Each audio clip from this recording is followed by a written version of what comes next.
మనం ఖచ్చితంగా ముందుకు పోవడమే మంచిది.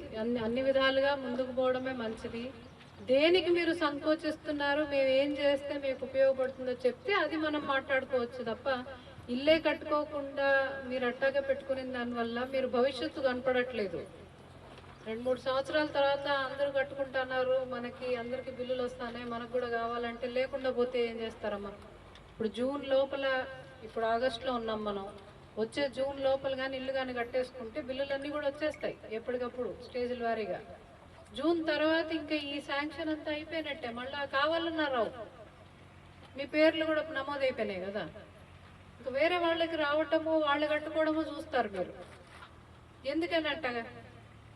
మీకేమైనా ఇబ్బంది ఉంటే చెప్పండి. ఇంత మంచి కాలనీ ఇంకెక్కడ ఏర్పాటు అవ్వట్లేదు. మరి ఇంత మంచి కాలనీలో మీకు వసతులు కావాలా, రోడ్లు కావాలా, మంచినీళ్ళు కావాలా, లైట్లు కావాలా, అట్లాంటివంటే ఏర్పాటు చేస్తాం తప్ప అసలు ఎవరు లేకపోతే అవన్నీ ఇచ్చి మాత్రం ఏం చేస్తాం మేము? ఎవరు లేకుండా నేను ఊరికే వాటర్ పైప్ లైన్లు అన్నీ వేసేసి కూడా ఎవరికి ఉపయోగం? ఎవడు చూడ్డానికి? ఇల్లు కట్టుకొని నివాసం ఉంటున్నారు, కుటుంబాలు ఉంటున్నాయంటే అవన్నీ ఇవ్వాల్సిన బాధ్యత మా మీద ఉంటుంది. దయచేసి మీరందరూ ఆలోచన మార్చుకొని ఇల్లు తొందరగా కట్టుకోవడానికి, బిల్లులకి ఎటువంటి ఇబ్బంది లేదమ్మా. మళ్ళా చెప్తాను, బిల్లులు రావడానికి ఎటువంటి ఇబ్బంది లేదు. మనం బిల్లు పెట్టకే కొంతమందికి ఇంకా డబ్బులు పడలేదు. మనం కానీ కాస్త ముందుకు పోయి ఇల్లు కట్టుకోవడం మొదలు పెడితే బిల్లులు ఖచ్చితంగా వస్తాయి.